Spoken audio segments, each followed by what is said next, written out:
Come on. Come on, Lily. We're drumming. Welcome Sorry. welcome to Binging Thrones here at Cinema Gulp. Talking about, Bobak, we're going to talk about episode 4, but we're obviously going to get a little bit caught up. We can talk about the whole, Lily, what's wrong? She doesn't like she doesn't like A Night of the Seven Kingdoms. No drums. No more drums. Oh. Oh boy. This is adorable. You know what I'm going to do? This is happening right now.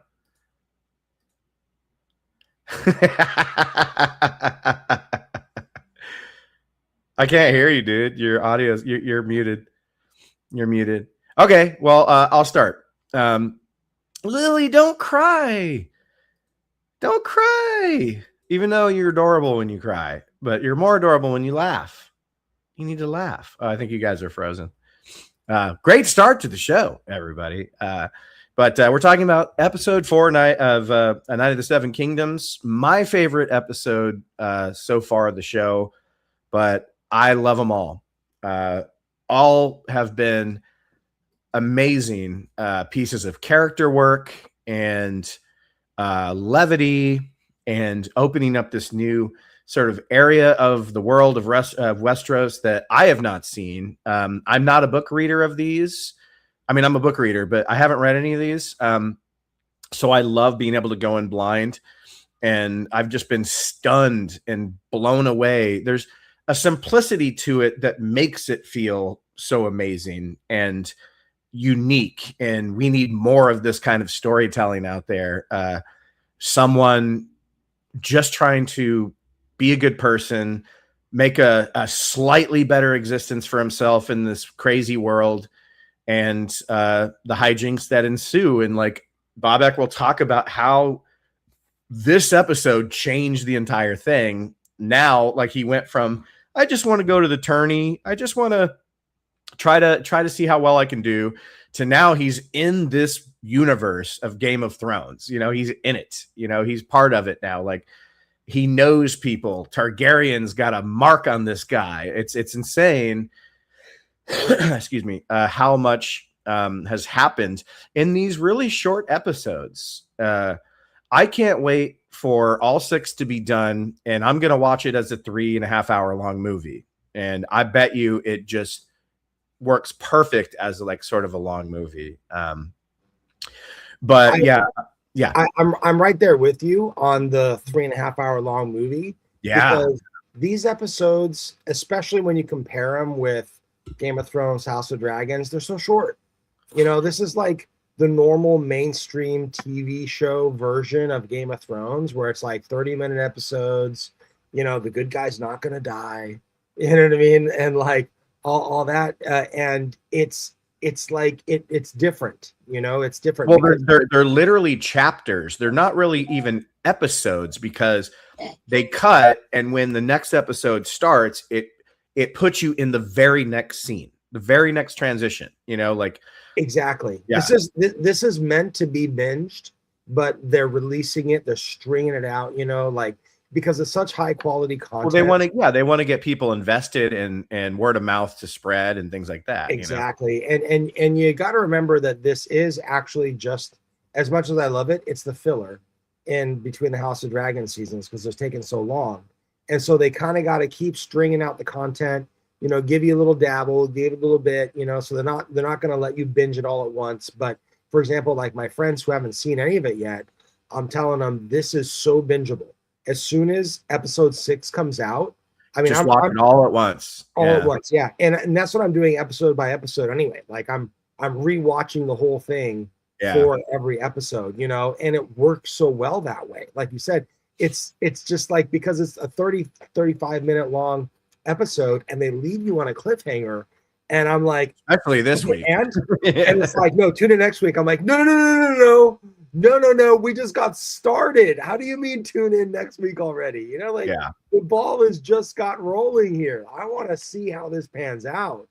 It's interesting that you brought up it being sort of filler. I think intentionally or initially, sorry, that was sort of where they were kind of placing this to maybe gather up some hype or whatever, because House of the Dragon takes so doggone long. Blow that nose, blow the nose. Okay, that's as close as we're gonna get to blowing a nose. Okay, I'm sorry. But I find myself way more invested in this story than House of the Dragon, not Game of Thrones. I mean, you would need 5 seasons of quality TV to compare with something of the quality of Game of Thrones, right, Lily? But oh no, I'm making it worse by acknowledging her. But I'm just more invested into Duncan, like, and Egg. Like, Egg is just like these short episodes, 4 episodes in, and like I already know so much about them, and my emotions were going crazy watching this episode because I was so sad to see Dunk giving Egg a hard time. You know, just be like, dry your eyes. Like, I just felt terrible because they're great, and they're the kid that plays Egg, Dexter Soul Ansel, is amazing, absolutely amazing. Yeah, he's just I believe he's been acting for years, and it shows. I wouldn't doubt it. Yeah.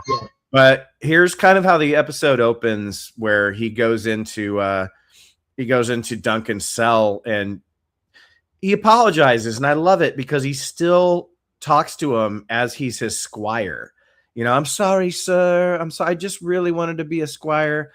It's just so sweet. Like, it's in this episode in particular, it was creeping in, but now you're starting to see how the hierarchy is unstable in this world. And like, I mean, we'll get into that later, but like, you find out some information like the Targaryens are nervous because they don't have any we don't have dragons, but we're still here. Why should anyone care anymore? So we have to stay vigilant, and we have to stay brutal, I guess, you know.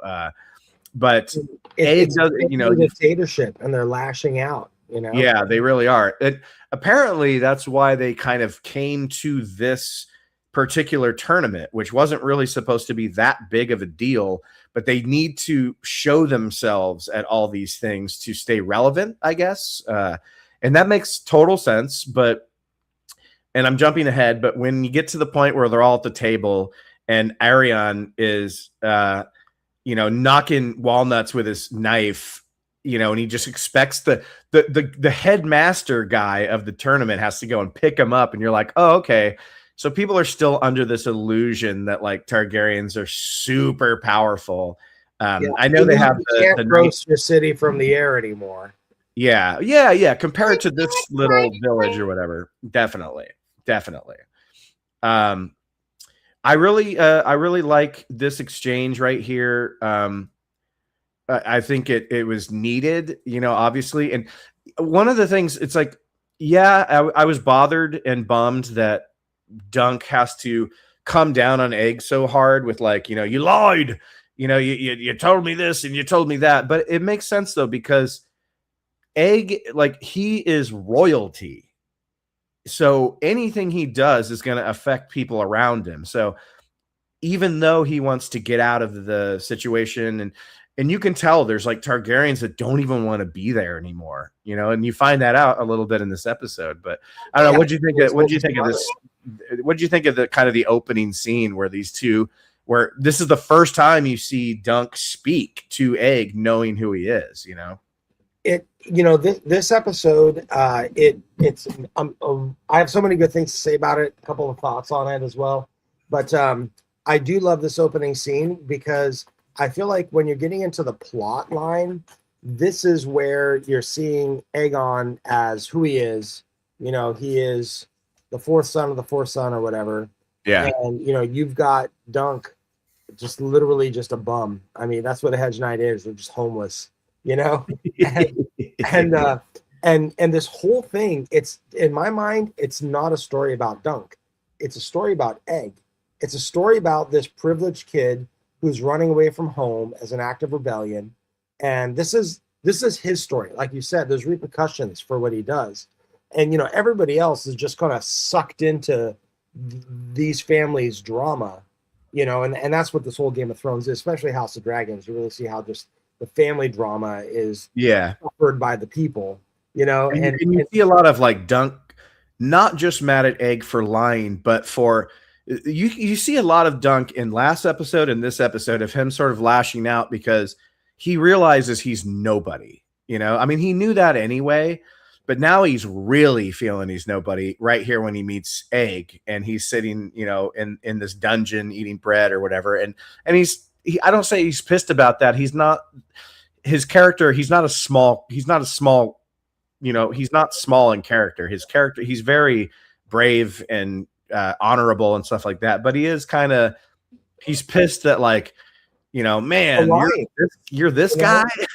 Yeah, but it's the lying. It's the part where Dunk he personally feels very abused as a person. You know, he is someone who's always belittled. He is someone who is always looked down on and talked down to. Everyone makes fun of him. And what does he say to Egg? This was just a joke, wasn't it? You were just making fun of me. You know, like, yeah, you're just messing with the old hedge knight, huh? Like, yeah. You know, it's just a joke for the highborn. You know, like I don't know what you call those parties where, but like the party you see in the movie where all the high class people bring the ugly date and they're like competing secretly to see who brings the ugliest date. Oh, I remember that. It was called, you know, that type of thing. Yeah, that's like Dunk feels like he's the ugly date that was just strung along, you know, and it's awesome because this is the origin tale for King Aegon V, as well as his, you know, the head of his Kingsguard. And you can see here that it starts out with this dynamic of a runaway kid who's just like the forgotten, neglected kid in the family, you know, the fourth son or whatever. And no one even kind of pays him any mind, except he's part of the royal family. So if he's missing, oh no, there's a problem. And, you know, Dunk is his outlook on this normal life, you know, like what he romanticizes like the normal life. And the scene that I love, I think it was in this episode, but it's where they're sitting on a hilltop and they're looking down at the whole jousting tournament, like with all of the I love you, baby, with all of the banners and all the tents and stuff. Oh, who is that? and Egg says, I could be happy here. And Duncan's like, I love that moment. Yeah. And he's like, but you are here. Yeah, you are here. And he's like, no, but I mean, for a long time, you know? Yeah. And Duncan's like, who are you? You know, just, he's not stupid. He just doesn't know things.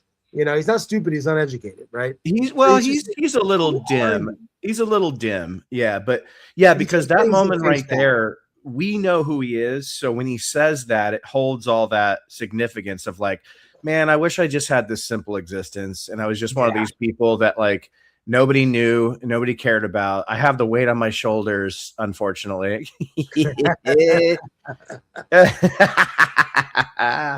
But you know, this is the formative development of King Aegon V, who what I'm curious about is because what I read in like Wikipedia was that he was the last good king, that he had the common person's touch, that the average person loved him, and that, you know, it was his son who's the mad king that was obsessed with the wildfire and all that, it's, you know, who Jaime Lannister stabs in the back. But then there was okay. Yeah, it's Aegon V, this boy Egg. His son is the Mad King who says he's the fire, he is the dragon fire himself, and he just wants to use the wildfire, the green napalm that they use, you know, and I love that part where they set up the fire ship with that green napalm stuff, the wildfire, and then Bronn puts the one arrow that lights the whole Stannis Baratheon's like armada like on fire with one arrow shot. Like that king, you know, who's dabbling with the wildfire and all that, is the son of Aegon. But there was a fortune teller that goes up to Dunk and Egg and is like, tell you the fortune. Dunk's like, yeah, whatever. And she's like, you know, you're gonna be a great knight and you're gonna do all these deeds or whatever. And he's like, yeah, sure, okay, do the boy now. And she's like, you're gonna like die and everyone's going to rejoice, and like you're going to be king, you're going to die, and everyone's going to rejoice when you die. And I was like, hold on, is that the same story? Because I'm not sure how much liberty HBO is taking with this story, because you have the Baratheon ancestor, who I guess wasn't even in the books, and he's one of the main characters. The Baratheon guy that's the party dude that's always singing and dancing with his shirt off. But so going back to the opening, what I'm seeing is kind of really there you go, but I'm really seeing kind of just he's my favorite character. He's my favorite character, man. He's a fun character, dude. He's fun. But Aegon, he's awesome. He's awesome, dude. But Aegon, he is basically looking for some kind of role model in his family. His brothers one's a drunk, and the other one is just a psychopath. And I was gonna bring up Darren, Prince Darren, because he's a drunk, but he's the only other one who's decent, like Egg, because you kind of when you're introduced to him in this episode, you have to go back and remember who he was, because I almost forgot who he was. He was from the episode face down drunk in the inn who was like, he's the face down drunk. Yeah, and I love the line where it's like he was still holding the same like cup of ale from like days ago or whatever. But it's like when you find out what he's really about, he wanted to get Egg out of that, and he is miserable. He'd rather be dead because he knows that like the Targaryens' days are numbered and like everything, but they're still living this very cruel existence. I mean, obviously we can say it right now, like Aerion Targaryen is the Joffrey of this show. They haven't shown him do a lot of horrible things yet, but they've talked about him doing some horrible shit. His tongue, like if you lick the blood out of your own mouth, like you're the bad guy. But I mean, when you hear stuff from Egg himself, like say like, when I was a tiny little one, he wanted to like cut my nuts off and turn me into a girl, and he said he'd marry me. And it's like, oh, what the fuck? And he threw my cat down the well. So he's the Joffrey for sure. And he's the guy who does the cruelty to animals thing. That's always a red flag. Yeah. The kid who tortures the cat, they're the serial killer. But so Egg says, my uncle wants to talk to you, and his uncle is Baelor. The good guy. He's the good uncle. Baelor is awesome. Like he's very fair. He gets the lay of he gets the world. He gets what it's about, but he sees that Duncan's being held captive because he was protecting an innocent woman who got her finger snapped. And you can see it in his face in every single scene he's in that like, dude, if I was this guy, I would have done the exact same thing. And he even says it. He goes, I might have done what you did, but I just wouldn't have gotten in trouble for it. He goes, I would have done it, but I'm a prince. Like you cannot strike royal blood, or whatever he said. He's the fucking heir to the Iron Throne. But he's not even blonde. That's the thing. It's kind of weird. Yeah. I'm like, how is he not blonde if he's the heir to the throne? And all these guys get skipped over because he gets skipped over. His younger brother, Maekar or whatever, who is the father of all these boys here, he gets skipped over, and then their younger brother gets skipped over, and then all their kids get skipped over, I think. And it's like Egg that takes over. So like, so here's my question, having never read the books, I don't know what's going on. Is all of that a part of like the second and third novella? Is this really the story of the fall of Baelor and Maekar and all that? I think so, because this show is going for 3 seasons. It's already confirmed. Mm-hmm. So I think we're going to see a lot more of that story that you're talking about, because you had said it's the origin.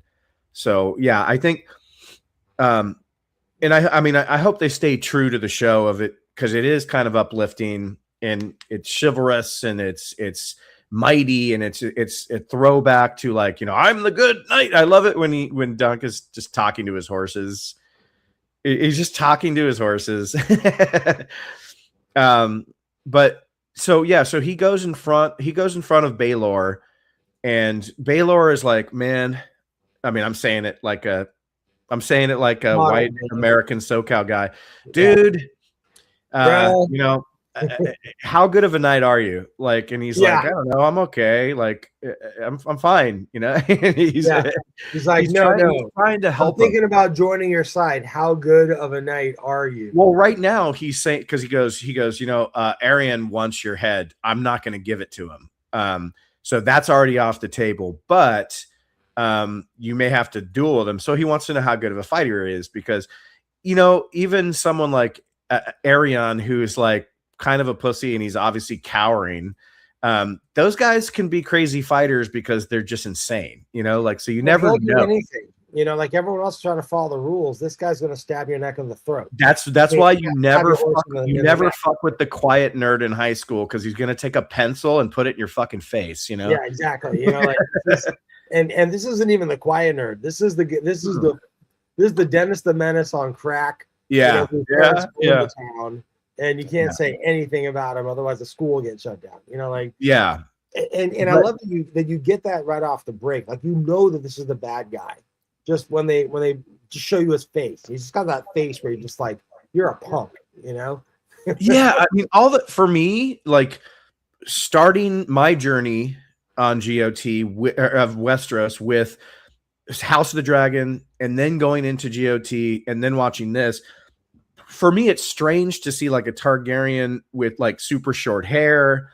You're not seeing them looking the way they do in either one of those other shows at all. And I'm guessing it's because of the time it takes place in, where because they say throughout these episodes, it's kind of peacetime. Like, it's, you know, yeah. So maybe that has something to do with it. But I love the way that Baelor is trying to help Dunk. Like, he's like, you know, he can't flat out just let him go. But, you know, and he does ask, like, you know, what do you think? What's her name? Tansel Too Tall, the girl that Dunk is like, yeah, the one that he's like, you know, pining over and like finds her beautiful. And I hope we get more of her. Obviously, she wasn't in this episode because her fingers got broke and she was able to kind of get away and go somewhere where they're not going to try to kill her. But when he goes like, do you think she should be killed? She's a traitor. And he's like, what do you mean? And he's like, well, Arion thinks he's a dragon. Like, you know, like, so when he sees that dragon puppet show thing and the dragon get killed, he takes offense to it. That's being a traitor.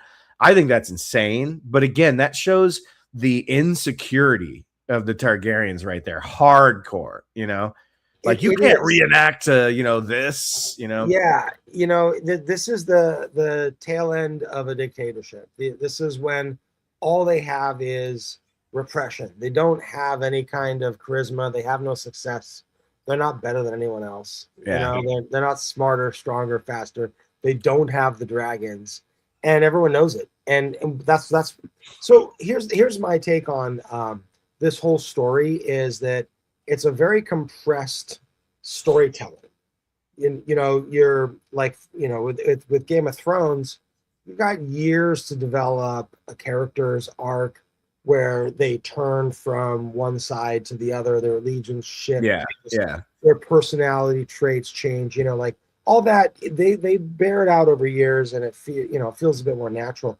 With this, what you're doing is, well, so for example, with the House of the Dragon, it was compressed storytelling, but it was actually because they were doing the where they switch out the actors, you know, and they're saying, okay, now it's 20 years in the future. Right. And, you know, or whatever. And we're going to continue the same storyline. That was a little jarring in season 1, but yeah. But it made sense, you know, but for here, I mean, I think this whole story just takes a day or two. Like the whole story is, it's not. I think it's like a week. I think it's like a week, because you see a nightfall in every episode, but only one usually. So I think it's like a week. Yeah. It's like an episode a day or something like that. And it's, you know, so since the storytelling is so compressed, and you see people, especially in this latest episode, where suddenly like Dunk has allies, and I'm like, okay, I guess they did build up to it. They did establish that he's got this relationship with, you know, this noble and with that guy and whatever. And like, you do get that, but well, he's clearly friends with. You know? They barely know each other. he's friends And with he was gonna Raymond fight Raymond Raymond Fossilway is like his buddy, and I love his character, and especially in this episode. Yeah. Where's your water bottle? We have to find the water bottle. But yeah, Really? but the one squire, you know, Oh, she's gonna, was that his name? Raymond Fossilway?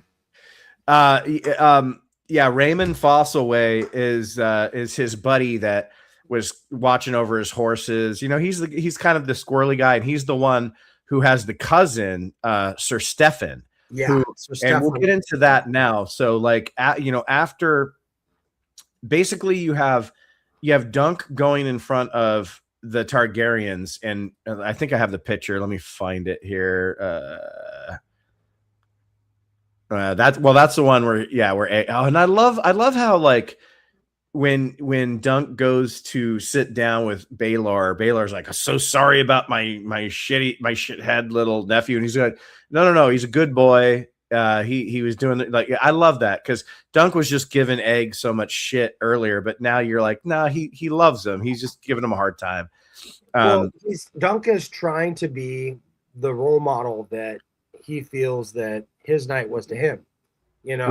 Right. Yeah. And so he's kind of like, hey, you know, even though you got me in this situation, let's talk about your character development. You know, let's talk about the person you're going to be when you grow up, you know? But dude, like in episode 1, Dunk is taking a shit and trying to get 3 horses to a tournament.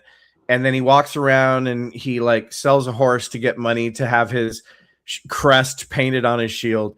And you jump to episode 4, and he's in a room full of Targaryens, and he's going to go to battle with Aerion, and they're like, you know, and this is where you get that real Joffrey feel, where they're like, okay, he's like, trial by fucking battle or whatever, you know. And he's like, no, I refuse. And like, well, if you refuse, then he's free to go. And he's like, no. And he pulls out this thing, which I had never heard of, Bobak, like trial. They're making this stuff up, you know. Well, I guess it was it's like a few thousand-year-old thing they used to do, where it's 7 on 7. But I do remember when the trial by battle, or whatever, is that what it's called? Trial by battle or trial by, what is it? Trial by combat. Trial by combat. I remember in Game of Thrones when Tyrion had to, he's like, trial by combat, but then he had, what's his name, fight for him.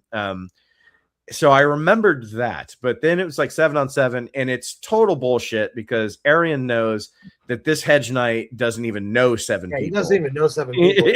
Yeah. So then, you know, he agrees to that, but his dad is so embarrassed, and even his dad has sort of, he looks the most Targaryen with the white hair, but it's still cut. It's still super short, you know, and it's parted right down the center, like yeah. Wire boy, you know. Yeah, he looks weird. He looks like fucking Andy Warhol or something. But and he's got this obsession with like prestige and image, you know, and it shows. This is the family on the decline. They're obsessed with prestige, obsessed with image. He is Maekar in a way that Baelor isn't. You know, Baelor's trying to actually navigate this, you know. Baelor just seems, he doesn't even seem like he's part of that family. He's so honorable and just a normal. He doesn't have a platinum hair. Like, I'm like, I guess it's the hair, dude. Like, when you get that blonde hair, you just become like, hey, I want to fuck my sister, and I want to, you know, kill random people and throw cats down wells. Yeah. Or children off of that's the last Lannister. Never mind. But Aerion's father, like, is so embarrassed that he just won't fight him straight up, and he's like, they're like, okay, like, what's wrong with you? Just go kill this guy. Show everybody that no one can mess with you. Yeah, but he sees the size of Dunk, and he's like, dude, I'm not gonna beat this guy. So yeah, his dad like pulls him away, but then we go. I mean, there's a little bit more that happens. Dunk goes to get his horses, and then that's where he meets back up with Raymond Fossilway, and then they go And this is another character I didn't remember, but I guess he was in episode 2. So this was Sir Stefan Fosselway, who is the knight. Yeah, he's the dickhead cousin who. Well, but you think he's okay. Like, he pulls one over here. Because for me, I didn't know. When I first watched it, I was like, oh, dude, because he was convincing. He's like, man, he's like, there's not enough knights like you. I'm with you. It's all about honor. He was convincing, man. I was getting chills. I'm like, dude. And he's like, yeah, I can gather up some more knights. Like, we're good to go. But Yeah. he said it with such conviction. He wasn't like, just saying it like, yeah, sure. Like, he was in it, man. And yeah, that doesn't work out very well. But so that's why I love that he actually is a turncoat and he was just doing double cross, because that's what I was saying before about the compressed, storytelling. Yeah, And, yeah. Like, this guy is suddenly gonna have honor and give a fuck, Right. But, well, like you said, he delivered the lines and everything. But I'm glad that the character himself actually hadn't switched sides and hadn't become good, because you can tell he's the scumbag off the break. But then you've got his cousin who is now knighted, and I'm wondering if in the melee, if they're gonna have like some fucking cousin on cousin battle in here. Don't say cousin on Game of Thrones shows. That doesn't sound right. But well, that's my brother sister stuff. Cousins are not even part of it. we'll get to that, because that scene, I mean, the whole last 20 minutes of this episode, I was losing my shit. This is the first episode. I've been laughing and cheering and loving every episode, but this is the one where I was like, fuck, what's going to happen right now? When they get, obviously when they get in the doors. I want to say hi to DJ Play Nice real quick. Stopping by to say hi. Thanks, man. Up and share. Nice. Be safe, have fun, take care of your crew, and rock. Thanks, man. Thanks for coming by, dude. I appreciate it. Always a nice dude. Even if you can't hang for long, he always comes by and says hi. Oh yeah. That's a good night right there. That's a good night. But yeah, like, so then, as they're talking, Egg walks in and he's like, what are you doing here? And Egg is like, dude, I can get you fucking knights. Like, I can hook it up, And he's like, no, bro. I got Bannerman. Yeah. Well, he's basically like, I can get the King's Guard. I think that's what he's kind of insinuating. And I think they do make a joke about it in this episode where it's like, oh, them and their white, because I guess in the rest of all the Game of Thrones lore, you don't see them in the white, and in this show you do, which is kind of cool. It's weird. Yeah, they're like stormtroopers almost. Yeah, they're like stormtroopers, totally. Yeah. Because the thing is, here's the thing that's confusing to me is that the gold cloaks, the City Watch. So the King's Guard are separate from the City Watch. Right? So I'm confusing it. Because in House of Dragons, that's when the gold cloaks got created. They're Daemon's thing. Like, when he takes over the City Watch, the King's Guard or whatever, he brings in the gold cloaks. And so now it's like, how are they not in gold cloaks?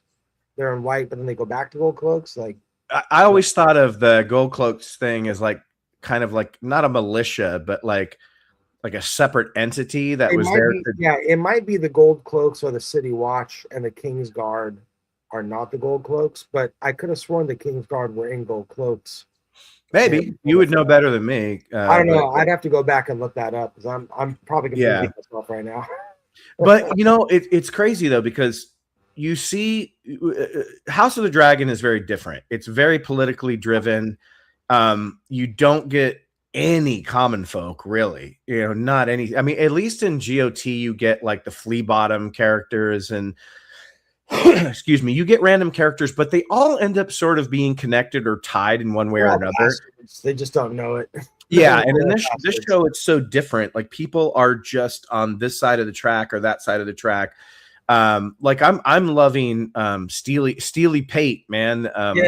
He's awesome. He's awesome, and but when Duncan, kind of declines Egg's offer, it's like. Well, I think I'm good now because Sir Stefan is going to hook me up. And then obviously that's when Darren walks in, and he's like, and this is the maddest you've ever seen Dunk. He's like, I'm gonna fucking take this knife and gut you with it. And you're like, whoa, shit.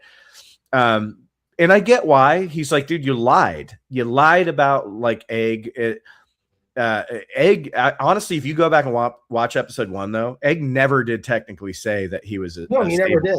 He never did. And that's what I love about Egg's character, is that he's kind enough that he's not pointing that out to Dunk, because Dunk's in a jail cell, probably about to be executed. Egg is not like, you said it, I didn't say it, like Egg's like, I misled you. That shows as a noble character. Yeah, exactly. But you start to like Darren here, and you sympathize with him. The reason he's a drunk and a shithead, he knows it. But then I had to watch this episode twice, because I was like, at first I thought he was just doing sort of an anecdotal thing with Dunk, but he is, I don't want to say Three-Eye Raven-ish guy, but he's one of those Targaryens who sees, he can see the future in dreams. He knows what's going on. Yeah. The first time I watched it, I thought he was just kind of making, I thought he was kind of doing like a metaphor or something. And then I watched it again. I was like, oh, wait a minute. When he says, we both have dreams except mine come true, I thought he was saying that because, you're a hedge knight, your dreams never come true. And he's like, oh shit. And then he just goes like, my dream was like a dead dragon as big as this land, and you're on fucking top of it. And he goes, did I kill it? Well, that I don't know. And I'm like, whoa. So I think that is something that HBO is just putting into the I don't think that's part of the novella. I'm not sure. I'm not sure. Never read it, but my understanding is that the only reference to dragons in the novella is a dragon egg that is the prize of the tournament. And they haven't shown that. And I don't know how a dragon would hatch and become fully grown in the space of a couple of days. True. Unless there's like a wild dragon out there that no one's known about, like for hundreds of years. I don't know. It's because I remember seeing in the preview like a dragon, like an actual dragon breathing fire. And you and I were like, that might be a flashback or like but all the flashbacks are just to, Sir Dunk's, Dunk's knight, the Pennyworth, whatever, Penny Tree. The big giant dick that we haven't talked about yet. Exactly. The flashbacks aren't going back, generations. The flashbacks are like the week before. So I don't see how dragons are part of the story, but we know that HBO is putting in stuff that wasn't there in the written books. With the character for what's his name again? Baelor Targaryen. Baelor, No, not Baelor Targaryen. I apologize. Hey, hold the fort for a second. I'll be back in 2 seconds. Yeah.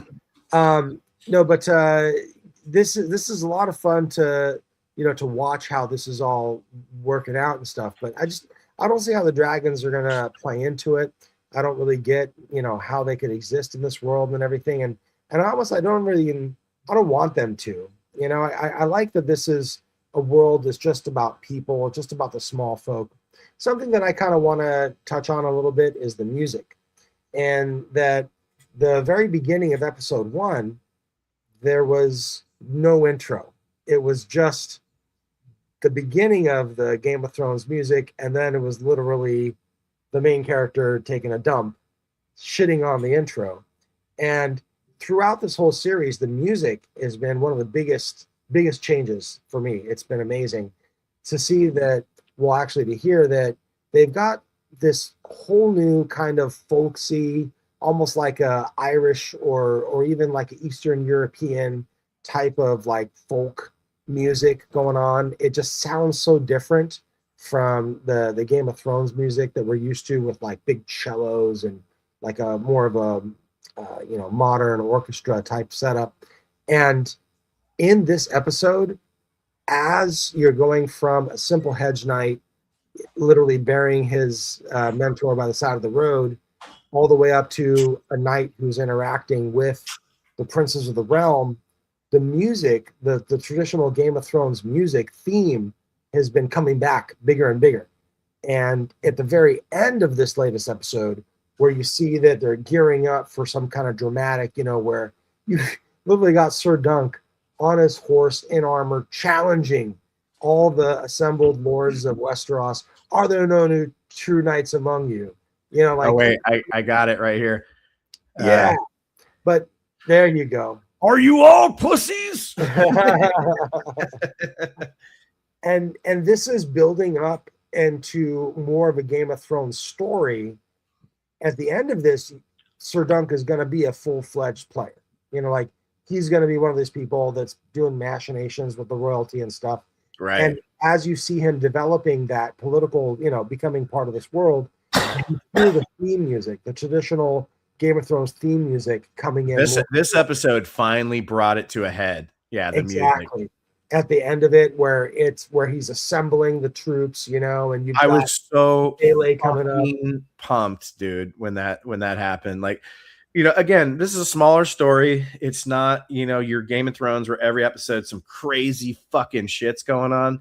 But I don't know, dude. I'm just so invested in when they finally committed to it, because obviously in episode 1, they were bringing it up just to show his ass shooting diarrhea out of it, which is funny and all, but yeah, that was a conscious decision to show that, number one, we're having fun with this. This is not the highbrow, like elite story. This is just a common folk story. We're gonna get body, and this is a fun ride. Come along with it. You don't have to know anything about the politics. It's the common story. Well, dude, even number 2, as he's building up, the music is coming in. I know, but going back to even when like Egg is telling Dunk and Raymond about Arian, and he's like, yeah, when I was a lot smaller, like he would put a knife between my legs every night and say, I'm gonna make you a girl and maybe I'll marry you. And then you see like that would be like this crazy serious shit in Game of Thrones or House of the Dragon. But in this, the very next thing is Raymond going, he starts laughing. I love the show, just keeps this like, it keeps it light. Yeah, it does. It does. Yeah.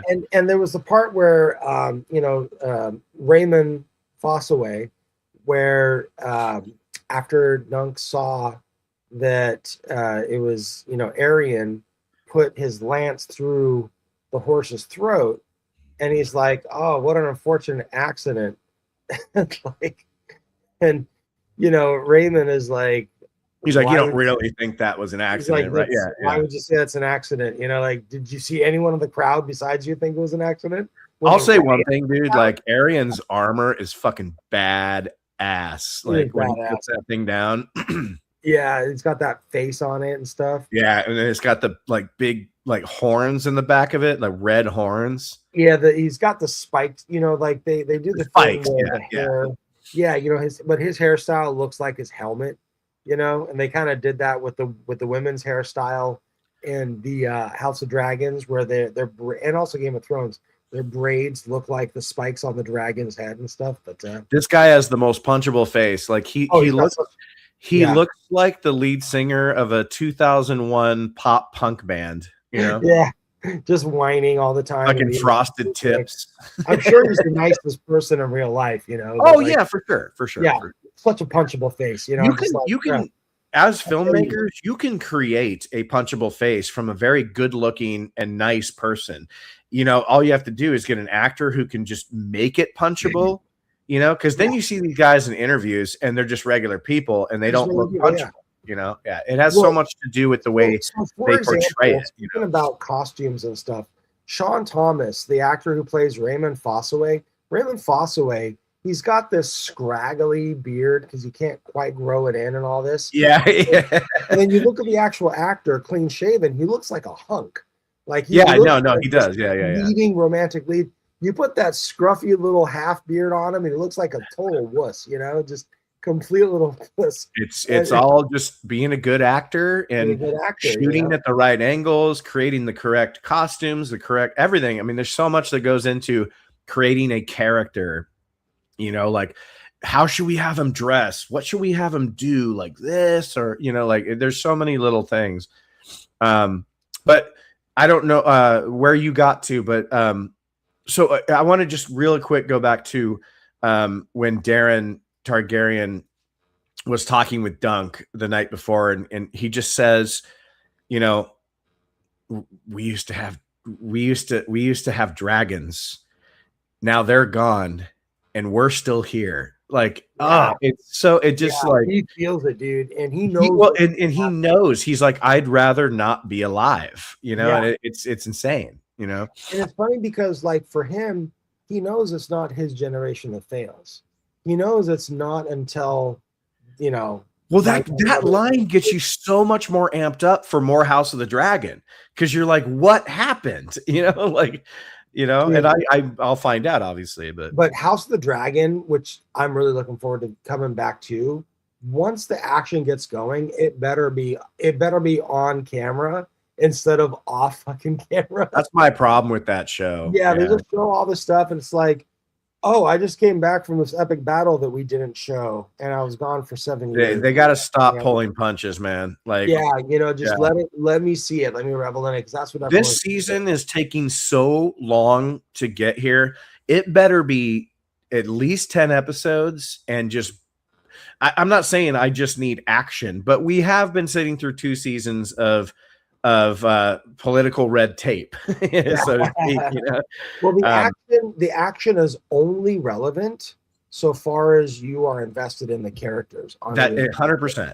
Yeah. So we haven't really gotten any action in this show yet. Yeah, exactly. And that's fine, you know? Well, we're going to get, you know, the pacing of this story, because I really overestimated how much they could show in A Night of the Seven Kingdoms.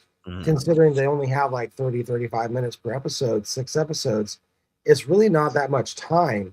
But I thought that they were going to show a lot more, you know, in the story than what they're getting to. Basically, the penultimate episode, episode 5, is going to be this big melee. I thought that the joust itself would somehow be a part of this, but it's like the joust isn't it. Like the tournament itself is not what the story is about. No, I think they've been building everything up to this battle, which this is it. It's almost like I'm assuming episode 5 is going to be the entire battle, and that's going to be the episode. At least I hope. And then you're like, well, what is season 6 going to be? Is season 6 going to be the tournament? Like, you know? Yeah, episode 6 will be just. Not season 6. Episode 6. Yeah, episode 6 is just going to be people processing, and that's what Game of Thrones does very well. They don't just show you the build up, but they'll show you the endowment as well. And that's actually where this story of Dunk and Egg is going to take off, because at the very end of this, where Dunk is the hero and whatever happened, as a reward, Maekar says, okay, Egg, or whoever the dad is, whoever's in charge, is like, Egg, you can be the squire to Dunk. And then they go off on their adventures. And like now their adventures are going to start at the end of episode 6 for season 2 and season 3. And I'm thinking, I don't know, I kind of want to go and read these, because novellas, they're probably like 200 pages each, you know. I heard they're very small and very easy to read. Yeah. I don't want to read them because I want to wait. I do love to it is hard for me to I'm like, after this, I'm gonna be like, I want to find out what happens, but at the same time, you want to wait because you want to see it. Because HBO, they're gonna do their own thing. Well, but I've heard from a lot of, I've watched a lot of other people talk about this show online that are more well versed than me, that say it's really faithful, except for like certain lines here and there being moved to other characters. Like they gave one character another line to say and stuff like that. But I've heard it's very, very, very faithful. So even the whole thing with the Sir Lionel Baratheon guy, like not being a main character, and now he is, like, how does he's supposedly, Baratheons are big, so he's kind of, I guess in the book he's a big hulking guy. He's a very small little peewee. But he's my favorite part of the storyline. But just being part of the storyline, I thought that the whole thing with Sir Lionel Baratheon is that he's not really part of this, but they're in the HBO show. They're kind of like putting that character in and making up a lot of stuff. Yeah, that I'm not sure, but I'm glad they put him in, because he is great. And that takes us to where, you know, Dunk goes outside the day of, and I love it that it's just this really abnormal foggy day. And it's just such a great setting. Like it's the first time you don't see it kind of sunny and just a regular day. It's like it's all foggy, and you know, Dunk sees all these guys, and it's like he's got this guy, and this guy just seems like he's old school and he's old, but you can tell he can fuck shit up, you know? Yeah. Yeah. You can just tell. Yeah. There's a reason why he's got armor, chainmail over one eye. yeah, totally. So Dunk is now like, oh shit. Now that I have these guys, and I also have Sir Stefan Fosselway, right? My new most loyal ally. And he's supposed to be bringing some dudes. Am I frozen right now? Yeah. But I can hear you. Go to full screen, I'm frozen. Look, oh shit! Now I'm not full screen and I'm unfrozen. You mean when I show a picture? No, just when I go full screen. Like, watch on my own laptop. Watch here. Let me make a face. Now it's oh wait, too late. Okay, but still, you get what I'm saying. Now it's frozen. Yeah. Okay, no more full screen. I'm gonna stay half screen. But anyway, sorry to interrupt. No, you're good. You're good. Yeah, like so when Sir Stefan shows up, you know, Dunk is like, man, we only need one more. Like, what's going on? I thought you had some people. He's like, no, you actually need two more. And this is where you're like, you fucking bastard. And the whole thing was a ploy for him to get what is it? Lordship. A lordship. Yeah. So he strategically kind of played some chess there to like say, hey, I can help these guys, but I'd rather, you know, do this in exchange for this. Some fucked up shit, and it brings some genuine tension between him and Raymond. Yeah. Raymond showing that he ain't scared of shit because he shoves him, dude. I thought he was going to kill him right there. I didn't know, you know. Well, what's holding back Stefan is that this is family, so I can't kill him. And yeah, for sure. Scene, you know, like can't kill family, you know. Yeah, but it's just the weird thing is like he does it with just such like it's with such ease. Like the way he was taught, you're like, this guy is a good actor because he was like, I'm with you, I'll stand with you. And it's just like now he's just kind of joking around. Here's the thing, though. Here's the thing. Both of these cousins, both of the Fossaways, what do they independently tell Dunk? Because this is foreshadowing the whole Game of Thrones, which is the fall of the House of Targaryen. Yeah. And both of them say, we were the lords of our land before these foreign invaders came with their dragons, and they've been nothing but despots, and we are going to be here when they're gone. And that's the same story that both these cousins tell. So it's something in the family. They themselves, and not just in the family, if the leaders of this land are saying this, obviously the people are feeling the same thing, you know. And you see how quickly that riot broke out when Arian stabbed the horse in the neck. Yeah. That was you know, I wanted to talk to you about that when it happened, Bobek, because that surprised me. I was like, oh, like you know, common folk, peasants, they're not scared of a lot of people like they are in Game of Thrones. Well, obviously in House of the Dragon, like every common person's just on pins and needles, like they could just die for fun, you know. Yeah. But it was cool to see like people just they're like, fuck you, that was fucked up, you know, and kind of show Now you do, to be fair, you do also see that in Game of Thrones, you know. Like no, you do. Well, because Game of Thrones is when everything is in fucking peril or whatever. Yeah. But there's the crest. There's the badass crest that Too Tall made for Duncan. We kind of skipped over that part, but I love how he sees it and cries. Like he just starts fucking crying because it's just never seen it before. Now it's official. Like I'm a knight, and this is my logo. Like no one can take that from me. And then you have because Too Tall is gone, you have Steely Pate. He's like, dude, your shield was a piece of shit. So like I fucking bulked it up. I quadruple like thickened like the ridges and the edges and stuff like that. And he's like, how much do I owe you? And I don't know what term he used. What did he say? He's like, you know, from you 1 copper. So that's just like 1 coin or whatever. Yeah, okay. I was like, what does that mean? But I thought he was like, just one little suckle. I don't know. Yeah. I mean, if he said, bro, nothing, you know, from you, nothing, bro, that wouldn't have worked. But he was like, well, everybody in this time and place they need something. But look how fucking cool that is, though, dude. That thing is lit. I don't know where this production still came from. I don't know if it's part of episode 5 or I'm guessing maybe episode 6. Who knows? Just because of how he's dressed. So spoilers, but I just wanted to show that crest because it's so cool. It's so cool. And honestly, that quality of like blending of the colors and the sunset and how you have the light and shadow and all that's modern art. That's something that we would make today.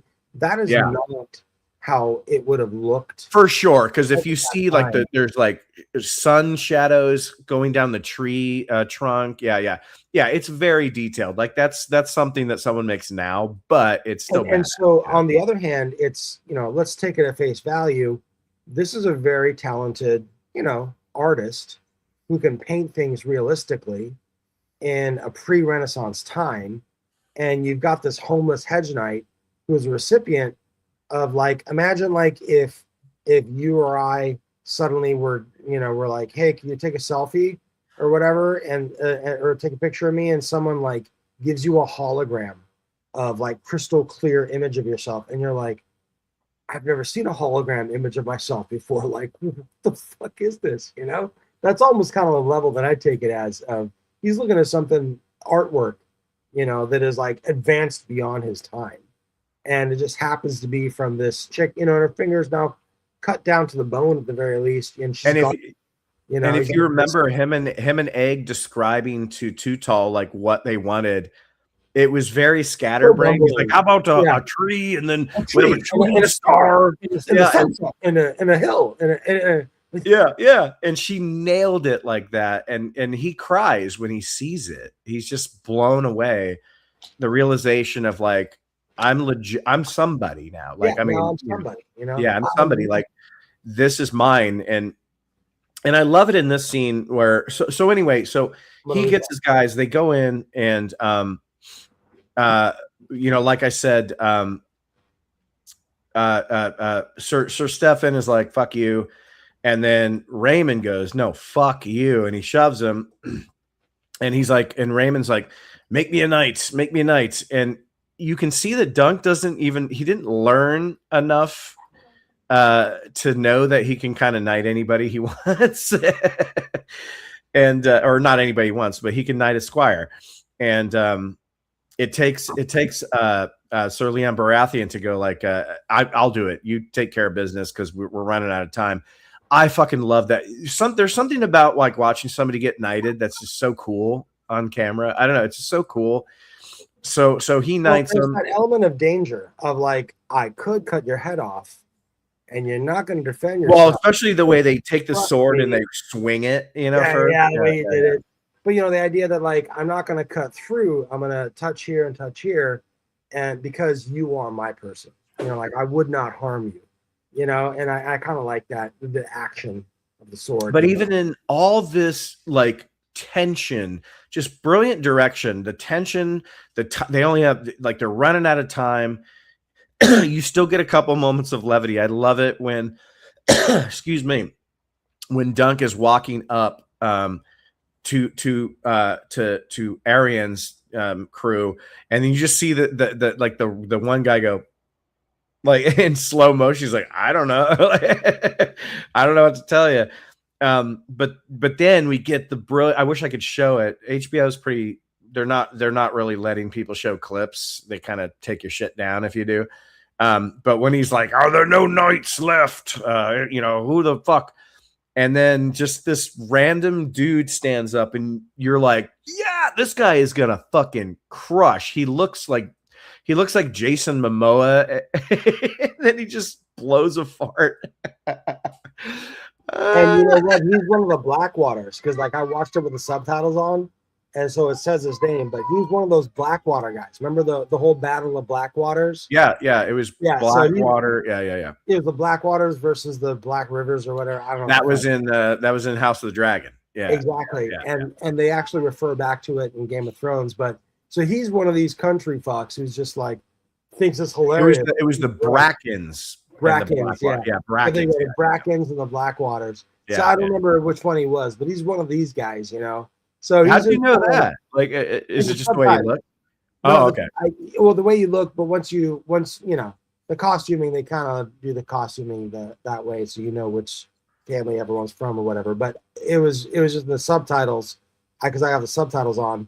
You know, I'm watching with Lee, and like it said his name, and I was like, yeah, it'd be one of those country bumpkins, just like, it'd be hilarious. I'm drunk. I'm gonna stand up and fart.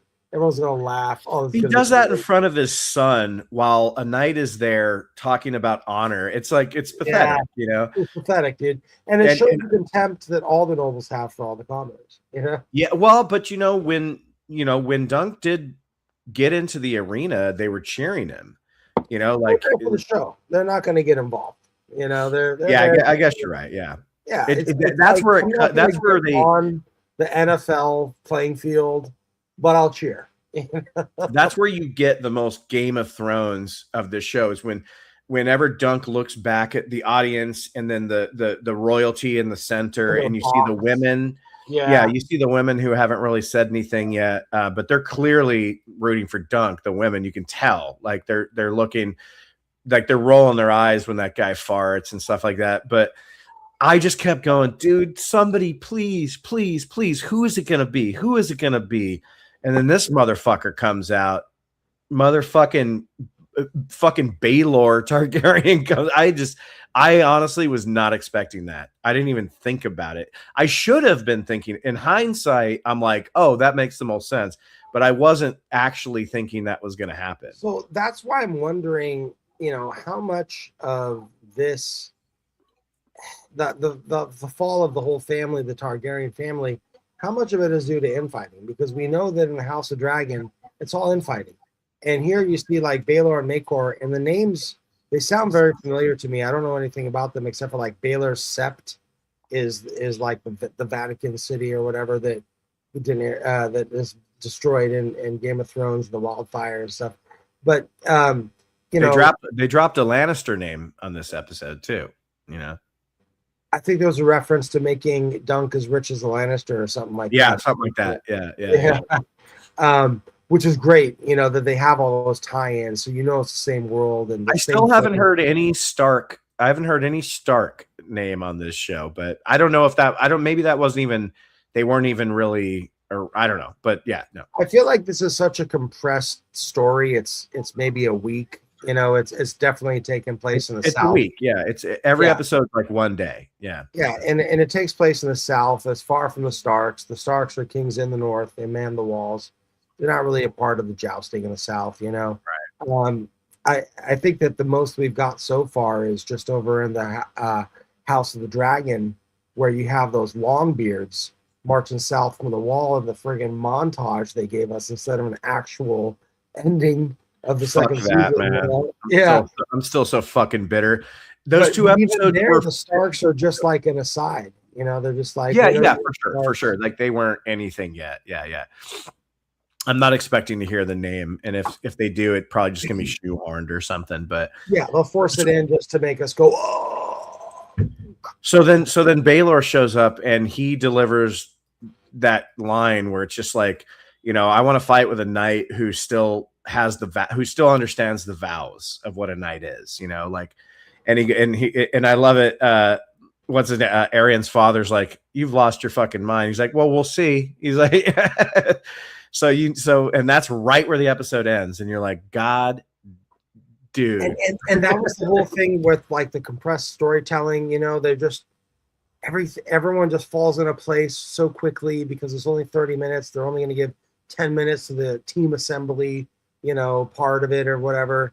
And like everyone's story, their reasoning, it kind of makes sense. And I feel as if there's some underlying family tension between these brothers. There might be, you know, this joust they're all way too willing to throw down over some completely unrelated matter. You know, Yeah. like they're just itching for a fight within the family. And this whole thing with Dunk defending some actress, that's just their excuse to go at it, you know, within the family. And that's kind of what I'm getting from this. Well, again, it's just insecurity, like Aryan Targaryen thinks like he thinks that Targaryens are like dragon blood or something. So when he sees what she was doing, sort of mocking the death of the last dragon, he takes it personally, and he's just a shithead. So like, yeah, he's gonna break her fingers because he's a shithead, and he takes. He was cutting her finger down to the bone. I swear, you saw the bone sticking out of there. Yeah, I hope we see Tansel again. I'm assuming we will. Otherwise, why is she even? No, but she left. I thought that didn't she get like out of town or whatever? Yeah, she got to she went somewhere to where like there.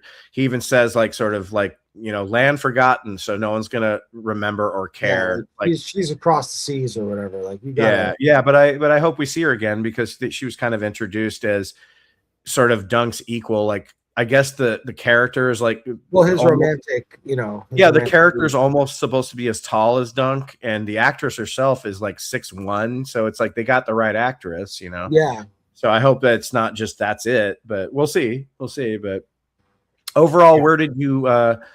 What do you think of? Well, what do you think of this episode, and then just what do you think of the show so far? Like, well, I'm very happy to have the show. It's my favorite thing on TV right now. But there's other. I mean, that's. I have other shows that I think are better, but they're just not. They don't have a season going right now. So that's what I'm saying. Like, I'm very happy that we have Night of the Seven Kingdoms. It's a great fresh take on this whole world, the Game of Thrones world. I love that it's looking at the small folk, looking at someone on the rise, but at the same time, it's still giving us insight into all the royal intrigue and everything. And for me, a big thing about this is the music. It's just it's a new vibe, it's a new feel, and I really appreciate it. It's not House of the Dragon, it's not Game of Thrones. It couldn't exist without those shows, and it's really only for fanboys who are just so invested. It's like a subset of people that love Game of Thrones are watching this, So I will say that, but I just love the production value. I love how well the story is told. I get that they're dealing with a compressed time frame, but they're still really kind of making it as believable as possible with the actual characters, the way that they're forming allegiances and changing allegiances and, things like that. I think that a big thing about this for me is that for all the big royals, this is a throwaway. This isn't the Game of Thrones for them. This is just a sideshow. And, they're willing to jump into it because they get into everything. They compete with each other over everything. And we're just kind of seeing what it's like for the small folk to get sucked up into this whirlwind. But great acting all around, great costumes. The great thing about this also is they don't really need much CGI. I know they probably have a lot of CGI, but it's not like you have these like dragons flying in. No, it's just CGI enhancements at best. That's it. Yeah. It's more like I'm standing on a soundstage and it looks like the place that the side crew went to film in real life and they put it on the back screen. Okay, great. That type of CGI stuff or whatever. And it really sells. It's light, it's fun, it still feels authentic. I feel like the characters, even though the ones that are like acting within the compressed time frame, it feels believable. I don't feel like they're just doing something just because the hero has to win. They're actually following their logical progression as a person, and so it's just falling into place, and I really enjoy it, and especially for me because it's more about a story about this guy for me and the kind of king that he's going to be one day. He's amazing. Yeah. So when I'm watching it, I'm really watching Egg, and I'm really and what I loved about this latest episode 4, now he's in his Targaryen black. He's wearing his regular clothes, and you're like, oh, you are not some fucking commoner. The whole time that he's just dressed like, yeah, exactly, and with the embroidery and just the logos and all that. Yeah, and you suddenly feel the power dynamic. Whereas before, he's playing as if I'm the weakling here. In fact, physically, he is the weakling. He's a child, but in political reality, he's the most powerful person in every scene until his family comes in.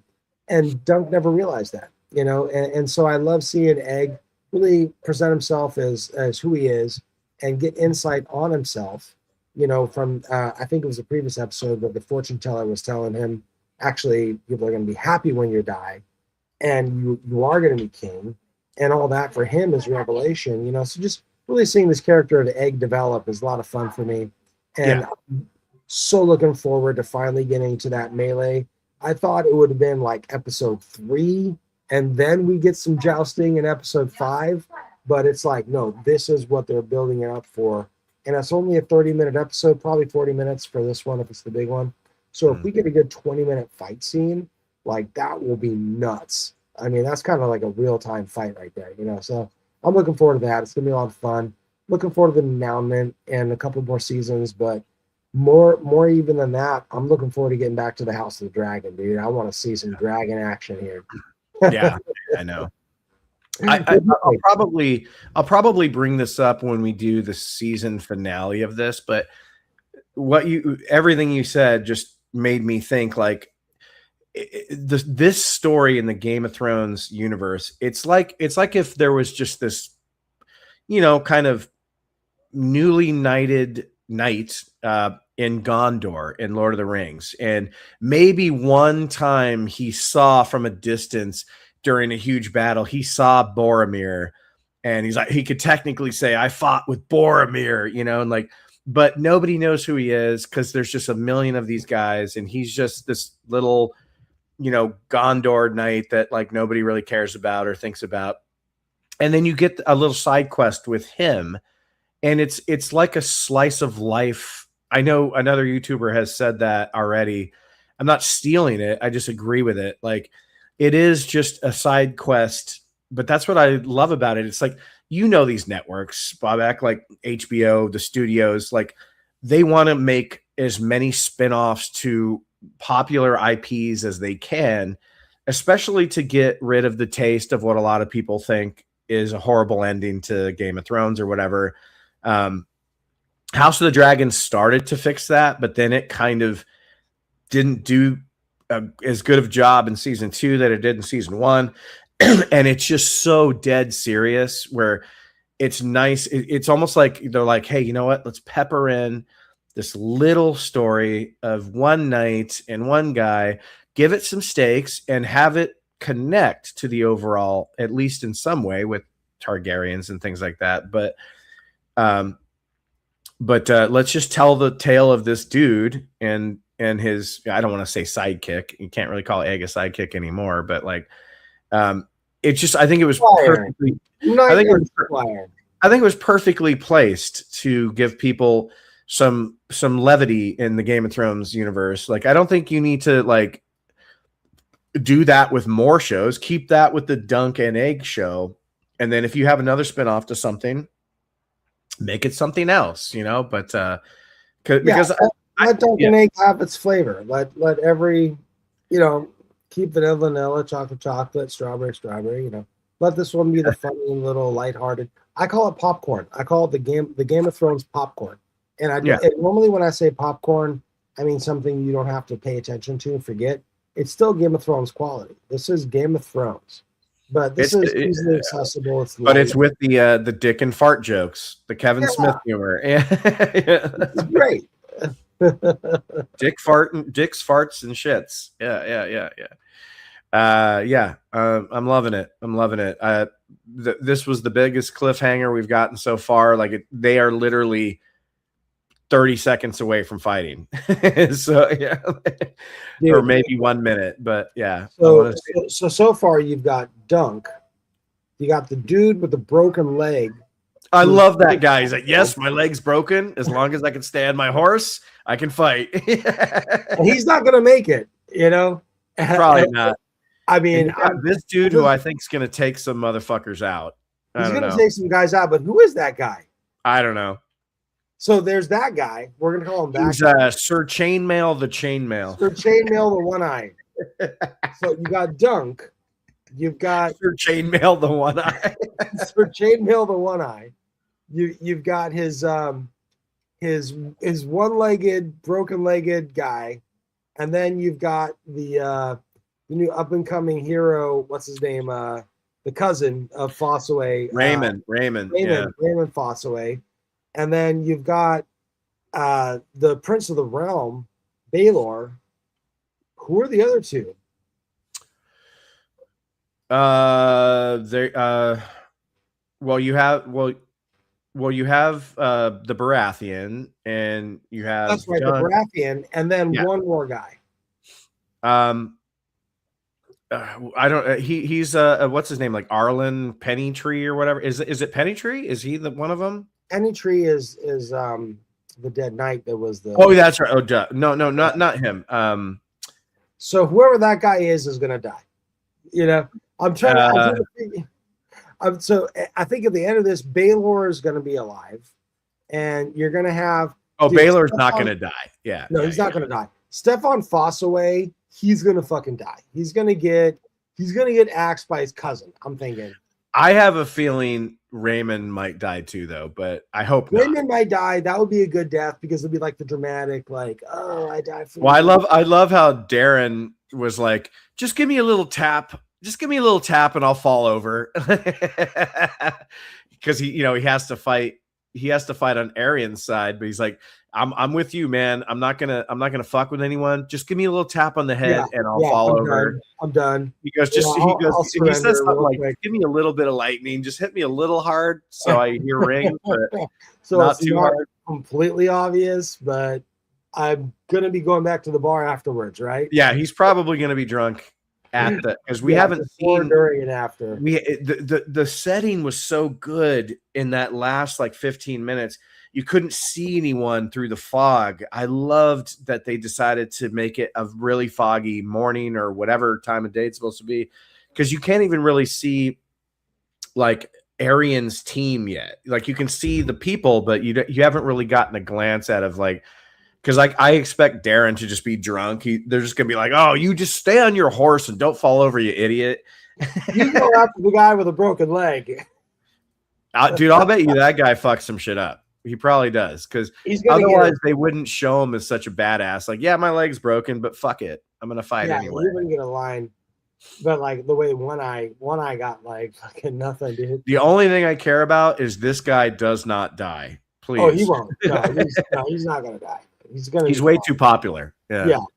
And this is still during a time of peace. This is a time where you take the fall so the Lord can keep his face, like without losing face or whatever. And the Golden Boys are gonna make it. The lesser ones are not. But you do feel you feel the common folk just being like, really, the Targaryens are here. Don't we wish they weren't? Because if they weren't. Yeah, but obviously the people that show up to this fight in the arena, they're bloodlust. They want to see it. They want to see the fight. They want to see the blood. They want the tournament, but it's like it's almost like they're just jousting was the biggest entertainment. No, for sure. But no. That part, they're all for that. I just mean like this little thing where they have to do this quarrel because fucking the Targaryens got offended. You can just kind of feel like, oh yeah, that people are just like, dude, this is so 1999. Like, what the fuck? Well, I mean, even the lower houses of the nobility are just like, this is BS. We're over it. Exactly, and I think that's where Baylor is coming from. He's like, we used to be this clan of people that like no one could touch us, so like we had this attitude, and now like maybe this is just me speculating that he's thinking this, but maybe we should just get back to what the vows are and like what we should really be doing. And I think maybe that's why they didn't give him the hairs, because they want him to really kind of stand out as like different. Yeah, he looks like more of a common folk type person. He does, yeah. Like it. He's got the common touch. And, honestly, like the one thing that because if you got this whole thing where Egg is looking for a role model, His uncle's the role model. Like his dad is not, his brothers are not, but his uncle is a good guy. And it just seems like His uncle's a very good guy. Yeah, he's a great guy, you know. But it just seems like his uncle's kind of keep him at bay, and you know he's aloof, he's distant, and so I think that's why Egg is looking for like a personal role model that he can follow along. You know, he's a latchkey kid. Like no one even knows his name. Like Dunk doesn't even know who he is. You know, and he's like Egg just has like he just has dreams of like not having the weight of the world on his shoulders, and just he has dreams of being like Dunk, just sort of like somebody that could walk through the Westeros and never really be noticed. Whereas I don't think Dunk wants to be royalty. He just wants to, you know, he doesn't want what Egg has. He just wants to make kind of a name for himself, or just get by, you know. He wants a roof. he wants a roof and a fireplace. He wants a roof and oh dude, episode 3, dude, when they're making the goose eggs and the bacon and they eat those sandwiches, I'm like, man, I love that the show, as short as the show episodes are, they show time like 5 minutes scrambling goose eggs, dude. I was like, I want one of those sandwiches right now. That was good. So and Egg, and you saw it on Egg's face. He was like, this is the best meal I've had in my life, you know, because did he have egg on his face? He may have. Sorry, that was horrible. Yeah, it was perfect though. I'm allowed one horrible joke an episode, you know. You get 3. Yeah. No, but seriously, like Egg was like, this is what I want. I want the rustic life. You know, just an artisan bread with a goose egg. I've never had a goose egg. I've never had a goose egg either. I want a goose egg. They look. I'm gonna hunt down a goose and not cut its head off, and just steal the egg. I bet you it's good. I bet you it's good. It's amazing, dude. It looked very rich, dude. I wonder if you could actually eat a dragon egg if it was new enough to where it just had a big thing of yolk in it, and you just decided to eat the dragon egg instead of letting it become a dragon. You're like, you know what? We could have had a dragon, but damn, that was some good yolk. That was a good omelet. That was the habanero omelet. Dude, you ain't never had a Targaryen dragon egg until you've had it with Tapatio. All right. Well, I think we can end it there. We obviously like the show. It's a lot of fun. 2 more episodes to go. I think safely, if you want to do it, Bobek, I think we can do recaps for the rest of the season because there's only 2 left, and we'll try to do something nice and big for the finale. But there's more to come. So this is not what I originally thought was just a 6-episode one and done. I love it that it's going to continue the story after the 6. Because I love these characters. It's got enough of an audience that it's got some legs to it. As a series. I love these fucking characters. I love them. Like I want to watch them forever. You know, I just want to. I want to take Egg and hold him and squeeze him, and then shine his bald head. And I want to give Dunk a big. They got to film whatever they're doing real quick before this actor grows up. Yeah. We can't let it sit for a year or 2. You know. No. Well, I think I think season 2. I'm pretty sure season 2 is filming already. So yeah, you're right. Once that kid's balls drop, then the whole allure of his character is gone. You know, fully over. Yeah, it's gone. So that squeaky little voice, you know, like he just here's your sword, sir. You know, Dunk. Hey Dunk. Here's your horse. Dunk. I could beat your asshole, man, but I'm still your squire. All right, everybody. We'll talk to you later. Happy Super Bowl. Redrink your cinema. Redrink your cinema. Happy Super Bowl. Go Seahawks.